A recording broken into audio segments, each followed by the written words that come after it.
প্রতিনিধিদের পাঠানো তথ্যচিত্রে প্রবাসী সংবাদ জানাচ্ছেন ইমতিয়াজ আহমেদ। সংযুক্ত আরব আমিরাতে সম্ভাবনাময়ী শিপিং, টেকনিক্যাল অ্যান্ড মেরিন সার্ভিসে বাণিজ্যিক সম্প্রসারণে কাজ করে যাচ্ছে বাংলাদেশি মালিকানাধীন একমাত্র প্রতিষ্ঠান স্টার গ্রুপ অব কোম্পানি।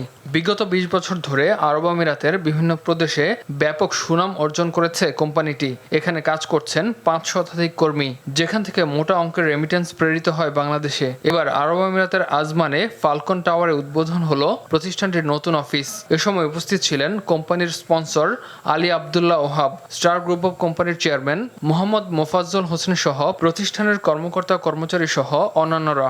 শ্রমিক ভিসা খোলা থাকলে প্রতিষ্ঠানে আরও কর্মসংস্থানের ব্যবস্থা করা যেত বলে জানান কোম্পানির চেয়ারম্যান মোফাজ্জল হোসেন। বাংলাদেশ সরকারের কাছে অনুরোধ জানিয়ে দ্রুতই অভ্যন্তরীণ মালিকানা পরিবর্তন ও শ্রমিক ভিসা চালুর ব্যাপারে কূটনৈতিক চেষ্টা বৃদ্ধির আহ্বান জানান।